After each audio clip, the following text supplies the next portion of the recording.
Ya, salam buat kita semua. Tuhan Yesus memberkati kita semua. Ya, hari ini kita belajar dari Injil Markus pasal yang ke-10 ya, ayat 17 sampai 27. Gitu. Ada 2 poin yang mau saya bagikan di sana. Yang pertama adalah orang kaya sukar masuk surga, dan yang kedua adalah apakah Yesus Kristus menolak ketuhanannya ketika dia mengatakan, mengapa kau katakan aku baik? Hanya tidak ada seorang pun yang baik, hanya Allah saja yang baik ya. Apakah Yesus menolak ketuhanannya, kealahannya ketika dia mengatakan begitu? Nah, namun poin pertama yang mau saya bagikan adalah orang kaya sukar masuk surga.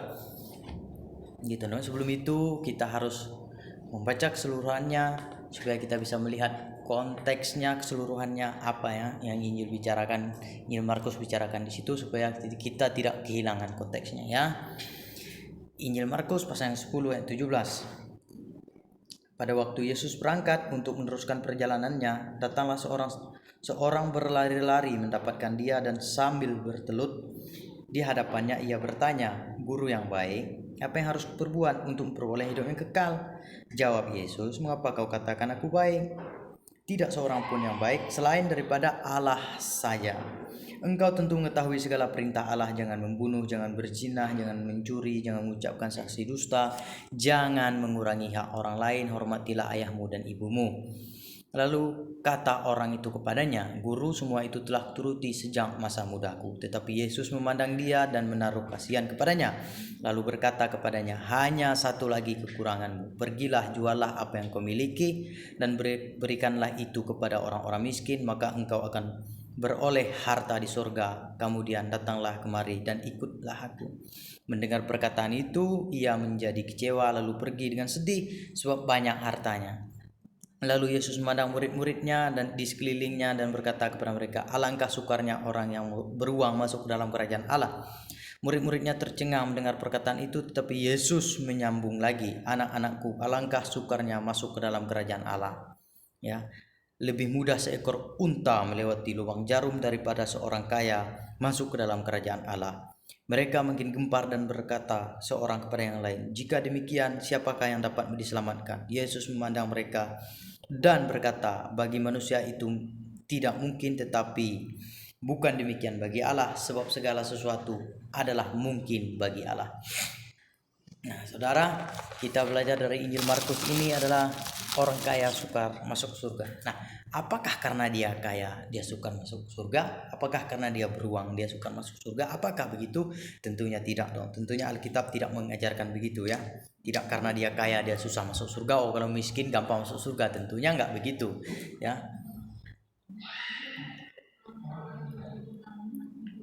Kenapa dikatakan di sini orang kaya sukar masuk surga? Nah, kita melihat baru pertama kita baca dari cerita ini, kita sudah bisa mengetahui hati orang kaya itu ya. Pertama kita baca Alkitab Injil Markus pasal yang ke-10 ya, ayat yang ke-17-nya saja ya, dari cerita ini kita sudah diberitahu oleh narator Injil Markus seperti apa hati orang kaya ini. Nah, kita lihat pada waktu Yesus berangkat untuk meneruskan perjalanannya, datanglah seorang berlari-lari mendapatkan dia, dan sambil bertelut di hadapannya, ia bertanya, "Guru yang baik, apa yang harus kuperbuat untuk memperoleh hidup yang kekal?" Nah, kita lihat baru di pasal yang ke-17, baru di ayat yang ke-17 ya, baru pertama kita baca cerita ini, kita sudah dikasih tahu, "Guru yang baik, apa yang harus kuperbuat?" Kita melihat pikiran orang kaya ini, kita melihat hati orang kaya ini. Dia berpikir, apa yang harus kuperbuat untuk dapat masuk ke dalam surga, dapat masuk ke dalam kerajaan Allah, begitu ya. Dia sudah melihat bahwa untuk datang ke kerajaan Allah itu, untuk masuk kerajaan surga itu, dia berpikir, apa yang saya lakukan untuk ke sana. Dari sini saja kita sudah bisa melihat, baru satu ayat kita baca ya, kita sudah bisa melihat bahwa bagaimana hati orang kaya ini. Dia berpikir dia melakukan segala sesuatu itu untuk masuk ke dalam kerajaan Allah. Nah, sementara Alkitab begitu jelas mengajarkan, begitu jelas mengatakan bahwa keselamatan itu hanya karena kasih karunia. Itu bukan hasil usahamu, itu pemberian Allah. Itu bukan hasil pekerjaanmu. Tidak ada orang yang bisa memegahkan diri. Ya, jadi tidak ada yang bisa kita megahkan ketika kita masuk ke dalam kerajaan Allah, ketika kita bisa masuk ke dalam kerajaan surga. Tidak ada yang bisa dimegahkan. Karena itu hanya apa? Hanya karena kasih karunia Tuhan melalui iman. Ya, yang diterima hanya melalui iman. Begitu. Jadi keselamatan itu hanya karena kasih karunia, pemberian cuma-cuma. Itulah keselamatan. Sementara orang kaya ini datang kepadanya, apa yang harus saya perbuat untuk masuk ke dalam kerajaan Allah, untuk mendapat hidup yang kekal? Nah, dari sini saja kita sudah mengetahui dia berpikir dia bisa melakukan ada sesuatu yang dia lakukan, artinya dia bisa membayar surga itu ya supaya dia bisa datang ke sana. Artinya dia bisa melakukan apapun di dunia ini supaya dia bisa ke dalam kerajaan Allah. Apa yang harus kuperbuat ini untuk masuk ke sana? Begitu. Jadi dia berpikir dengan apa yang diperbuat di dunia ini dia bisa masuk. Keselamatan itu bisa dia terima. Nah, gitu. Dari sini aja kita sudah melihat. Dari sini aja kita sudah tahu hati orang kaya ini seperti apa. Nah, namun kita akan loncat ke ayat yang ke-22, ayat 21. Ketika dia mengatakan dirinya sudah melakukan semua perintah Allah ya, yang jangan perintah Allah, jangan membunuh, jangan berzina, jangan mencuri, jangan mengucapkan saksi dusta, jangan mengurangi hak orang lain, hormati ayahmu ibumu, ya. Kata dia, udah kulakukannya semua itu dari sejak kecil ya. Dari sejak masa mudaku sudah kulakukannya itu semua. Gitu dia datang kepada Yesus ya. Sudah semuanya kulakukan itu guru gitu. Tetapi Yesus memandang dia dengan apa? Memandang dia dengan menaruh kasih kepadanya. Kalau begitu, sekarang kata Yesus, nah gitu kira-kira, kau jual semua hartamu, kau bagikan kepada orang-orang miskin, kemudian kau datang kepadaku dan ikutlah aku. Ya. Ketika Yesus mengatakan itu, jual semua hartamu itu, dia dengan kecewa mendengar perkataan itu, dengan sedih, dan dia meninggalkan Yesus. Kenapa? Karena hartanya banyak. Nah, dari sini kita bisa melihat bahwa sebenarnya hati orang kaya ini ya, pikirannya adalah dia berpikir dia bisa melakukan segala sesuatu, dia bisa membayar untuk masuk ke dalam kerajaan surga, dan hatinya ada sama hartanya yang banyak itu. Ya, dia berpikir dia bisa melakukan dan dia bisa membayar, artinya ada pertukaran ini. Saya melakukan, saya masuk ke kerajaan surga. Jadi seolah-olah kerajaan surga itu upah begitu. Upah dari apa yang dia lakukan nanti gitu. Gitu ya, dia berpikir begitu. Itu aja sudah salah. Dan kedua, hatinya sama harta itu, ketika Tuhan bilang jual semua hartamu, bagikan itu sama orang miskin, dia kecewa. Kenapa? Karena hatinya udah sama harta itu. Dan Alkitab pun begitu jelas mencatat, engkau tidak bisa melayani dua tuan. Ya, kalau engkau melayani Mamon, ya kau hamba Mamon. Kalau kau melayani Tuhan, kau hamba Tuhan. Kau tidak bisa melayani kedua-duanya. Tetapi engkau bisa punya banyak uang untuk melayani Tuhan. Engkau bisa punya banyak uang untuk kemuliaan Tuhan. Nah, itu harus kita pahami di situ ya. Jadi bukan karena dia punya harta banyak dia salah, enggak. Tetapi karena memang hatinya sama harta itu. Nah, hatinya sebenarnya itu lagi melayani harta itu. Hatinya sama uangnya yang banyak itu. Nah, jadi tentunya bukan karena karena uangnya banyak dia susah masuk surga, enggak. Karena hatinya sama uang itu. Jadi Alkitab pun begitu jelas menekankan bahwa engkau memang tidak bisa melayani dua tuan. Nah, ketika engkau melayani Tuhan, ya engkau hamba Tuhan. Engkau tidak bisa melayani Tuhan, ya engkau hamba Tuhan dan engkau hamba Mamon, enggak bisa. Kita tidak bisa memiliki dua tuan. Kalau engkau melayani Tuhan, ya engkau hamba Tuhan. Kalau engkau melayani Mamon, ya engkau hamba Mamon. Nah, begitu. Walaupun kita mengerjakan pekerjaan dalam model pelayanan.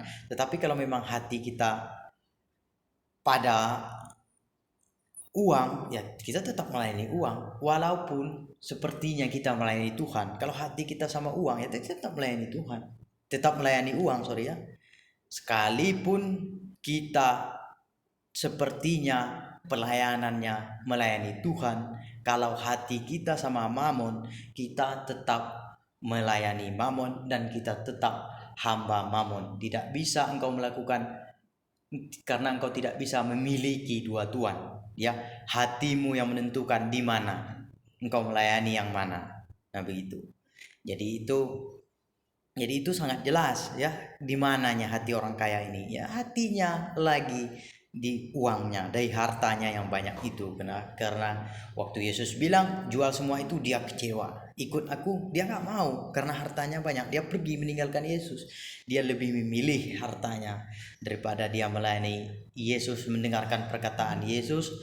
Dia menjual hartanya dan ikut Yesus. Dia lebih memilih, dan dia kecewa dan dia lebih memilih meninggalkan Yesus. Nah, begitu ya. Itu yang Alkitab catat. Jadi tentunya kita hari ini, kita yang tahu sendiri kita lagi melayani yang mana. Kalau kita punya banyak duit, pergunakanlah uang kita, pergunakan duit kita itu untuk kemuliaan nama Tuhan, untuk melayani Tuhan. Ingat, harta yang banyak itu bisa sangat berguna, uang yang banyak itu bisa sangat berguna ketika kita mempergunakan itu untuk pelayanan, untuk melayani Tuhan, untuk kemuliaan Tuhan.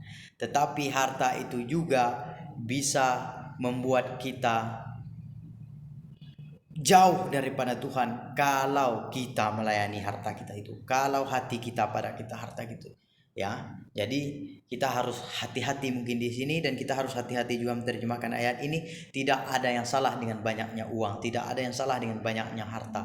Yang salah hati kita taruh di mana, hati kita sama siapa, sebenarnya kita hamba siapa. Nah itu yang menjadi salah. Kalau kita punya banyak duit, kita melayani duit kita itu yang menjadi salah. Kita menjadi hamba mamon, itu yang menjadi salah. Tapi ketika kita banyak duit, tetapi duit itu kita pergunakan untuk kemuliaan Tuhan, itu sangat berguna ya, itu sangat berharga. Bahkan itu punya nilai kekekalan. Ketika kita banyak harta, kita pergunakan untuk melayani Tuhan. Nah, kenapa?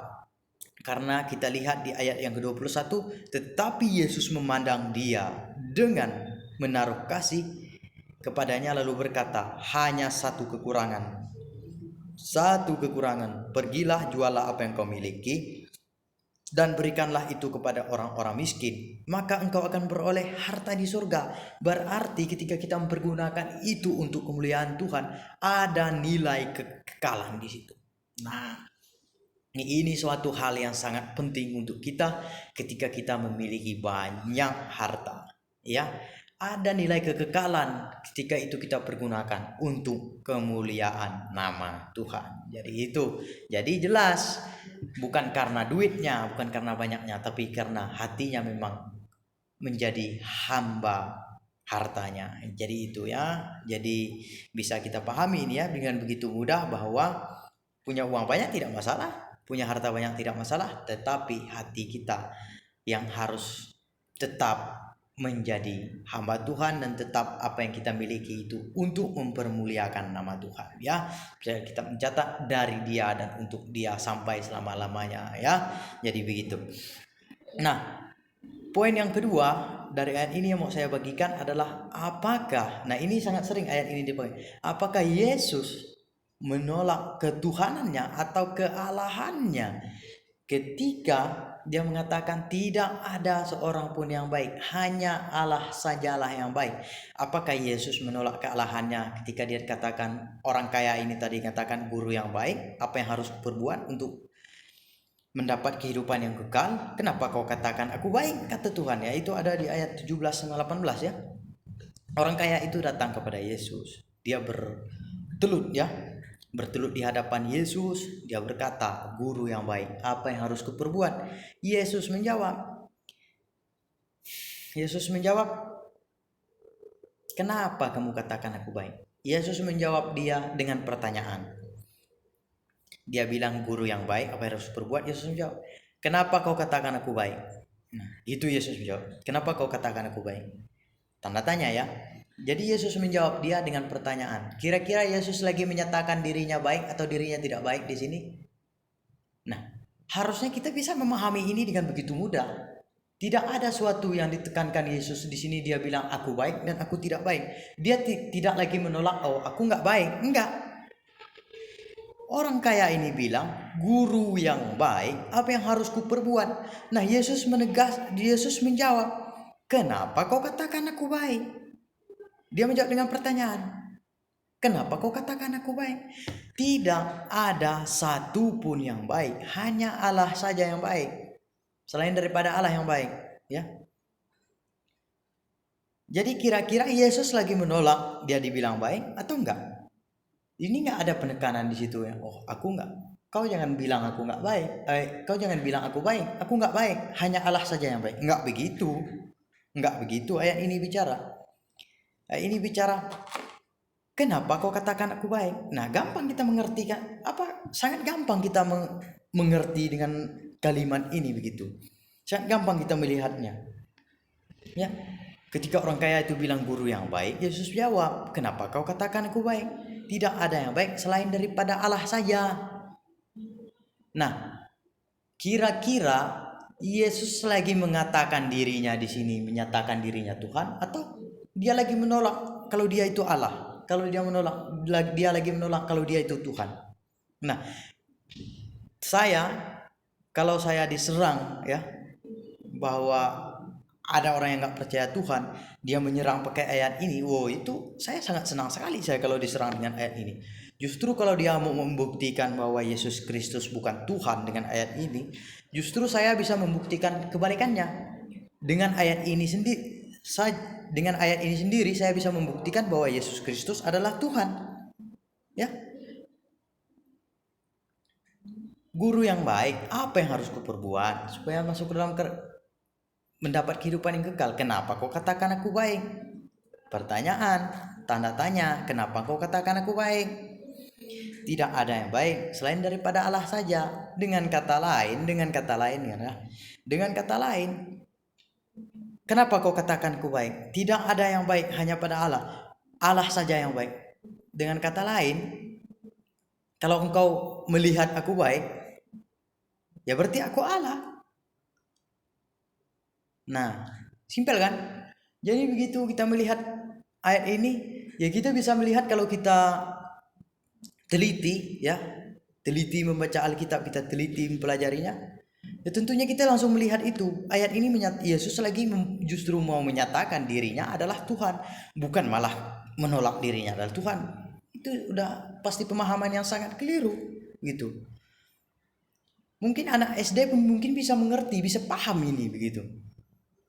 Guru yang baik, ya, kenapa kau katakan aku baik?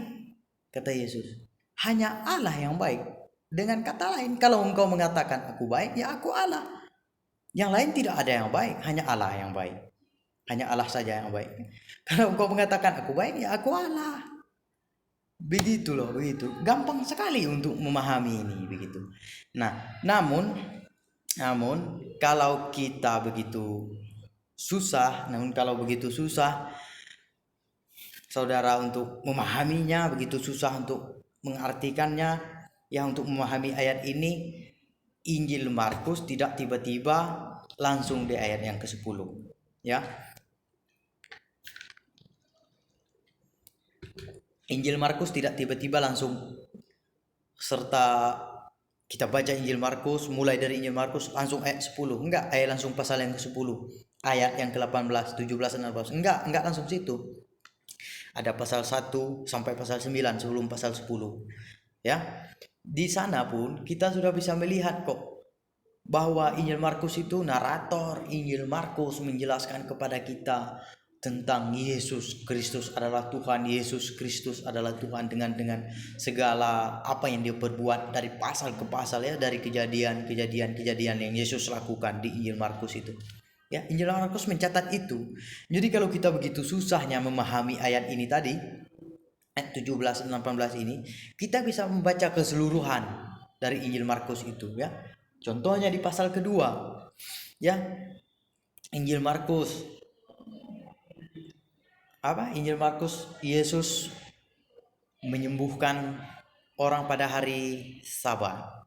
Ya, begitu. Yesus Kristus bilang bahwa mengampuni, anak manusia berkuasa mengampuni dosa. Nah, pertanyaan saya, ketika Yesus menyembuhkan orang lumpuh itu, ya, Yesus mengatakan, "Pergilah, dosamu sudah diampuni." Itu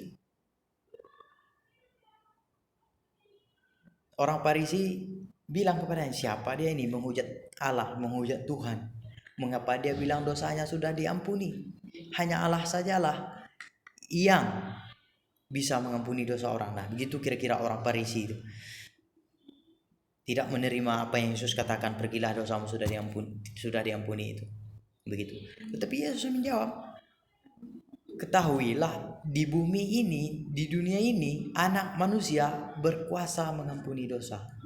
Ya, kita bisa melihat kan apa yang Yesus katakan itu. Baru pasal kedua ya. Kita bisa melihat bahwa Yesus mengatakan anak manusia berkuasa mengampuni dosa. Dengan kata lain, aku berkuasa mengampuni dosa. Berarti aku Tuhan yang kau maksud itu, Allah yang kau maksud itu. Kepada orang Farisi. Nah, begitu kalau kita begitu sulitnya memahami ayat Injil Markus 10, 17 dan 18 ini, kita bisa melihat dari pasal yang ke-1, pasal kedua, ketiga dan selanjutnya. Kalau engkau, ya itu kata lainnya tadi ya.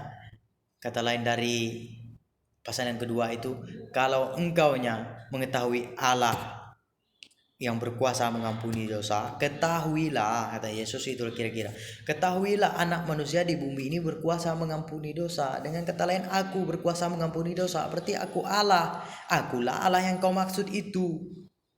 Nah, ketika dia dituduh menghujat Allah dengan dia ngomong, "Pergilah, dosamu sudah diampuni," Yesus mengatakan begitu, anak manusia berkuasa mengampuni dosa.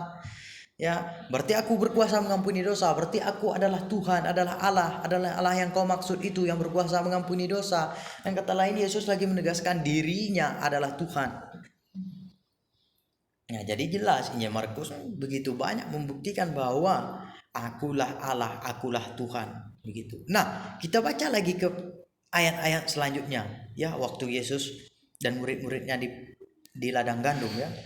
Di ladang gandum, waktu Yesus dan murid-muridnya lagi di ladang gandum, murid-muridnya memetik gandum. Di sana dikatakan bahwa mereka melanggar perintah Allah, ya. Mereka melakukan sesuatu, memetik gandum di hari Sabat. Nah, Yesus mengatakan bahwa anak manusia adalah Tuhan atas hari Sabat. Jadi waktu itu Yesus lagi menegaskan apa? Pertanyaan saya, siapa Tuhan atas hari Sabat? Ya Allah, ya Tuhan. Jadi Yesus itu siapa? Anak manusia adalah Tuhan atas hari Sabat. Ya, aku adalah Tuhan atas hari Sabat. Berarti Yesus lagi menegaskan dirinya adalah Allah atas hari Sabat. Nah, begitu. Jadi banyak Injil Markus yang menegaskan Yesus mengatakan dirinya adalah Tuhan. Banyak ayat-ayat di Injil Markus yang mengatakan dirinya adalah Tuhan, adalah Allah, begitu. Nah, kita baca lagi selanjutnya pasal yang ketiga, contohnya ketika Yesus memilih ke-12 rasul itu, ya, dipilihnya untuk menyertai dia dan memberitakan Injil. Di sana pun Yesus Alkitab mencatat, Injil Markus mencatat, ia memberi kuasa kepada mereka untuk mengusir setan. Nah, pertanyaan saya, siapa yang punya kuasa untuk mengusir setan? Atau saudara punya kuasa untuk mengusir setan? Saya dan saudara dan siapapun tidak punya kuasa untuk mengusir setan. Hanya Yesus, hanya Tuhan, hanya Allah yang memiliki kuasa untuk mengusir setan. Nah, di pasal yang ketiga, Injil Markus mencatat, Yesus memilih menetapkan ke-12 rasul untuk memberitakan Injil dan memberi kuasa untuk mengusir setan. Artinya Injil Markus pasal yang ketiga itu juga menegaskan bahwa Yesus yang memiliki kuasa, karena dia yang memberi kuasa kepada para rasul, 12 rasul itu, untuk mengusir setan. Dia memberikannya, berarti dia memiliki kuasa untuk mengusir setan. Jadi Injil Markus pasal yang ketiga membuktikan juga bahwa Yesus Kristus adalah Tuhan. Nah, dari pasal ke pasal, Injil Markus, narator Injil Markus selalu menjelaskan bahwa Yesus Kristus adalah Tuhan, Yesus Kristus adalah Tuhan, Yesus Kristus adalah Allah, Yesus Kristus adalah Allah. Dari pasal ke pasal, dari ayat ke ayat. Nah, kenapa kita begitu sulit untuk memahami Injil Markus pasal yang ke-10 ayat 17 dan 18. Begitu gampang mengatakan bahwa Yesus menolak kealahannya, ketuhanannya ketika dia bilang, kenapa kau katakan aku baik, hanya Allah saja yang baik. Kenapa? Begitu. Jadi begitu gampang sebenarnya melihatnya kalau kita teliti belajar membaca Alkitab, terutama dari Injil Markus ini tadi ya. Jadi begitu. Jadi sama sekali Yesus tidak menolak ketuhanannya, justru dari ayat ini dia lagi menegaskan dirinya adalah Tuhan. Jadi begitu. Jadi itu yang bisa kita pelajari hari ini. Jadi ketika kita sebagai orang percaya ya mendapat serangan dari luar ya, dari luar orang percaya mengatakan bahwa Yesus Kristus bukan Tuhan, ini ayatnya ada di Injil Markus pasal 10 ayat 18. Justru itu kebalikannya. Kalau mereka menyerang dengan ayat ini, kalau mereka menegaskan bahwa Yesus Kristus adalah bukan Tuhan, justru dengan kebalikannya kita bisa membuktikan bahwa Yesus Kristus bukan menolak, justru lagi menegaskan dirinya adalah Tuhan. Nah begitu. Jadi itu yang mau saya bagikan hari ini. Ada 2 poin penting tadi. Kenapa orang kaya sukar masuk surga tadi? Kenapa disebut orang kaya sukar masuk surga? Kenapa? Karena hatinya ada sama harta itu, dan dengan bahasa lain dia lagi melayani hartanya, lagi melayani duitnya, uangnya, lagi melayani mamon. Antara Alkitab mencatat kita tidak bisa memiliki dua tuan. Kalau kita melayani mamon ya kita hamba mamon, melayani Tuhan ya kita hamba Tuhan. Nah begitu. Nah yang kedua tadi adalah apakah Yesus Kristus menolak ketuhanannya ketika dia dikatakan guru yang baik dan hanya dia mengatakan hanya Allah saja yang baik? Apakah dia bukan Allah? Justru kebalikannya, dia membuktikan dirinya adalah Allah dengan ayat itu sendiri. Nah itu 2 poin penting yang bisa kita pelajari dari Injil Markus pasal yang ke-10 ayat yang ke-17 sampai 27. Nah terima kasih, Tuhan Yesus memberkati kita semua.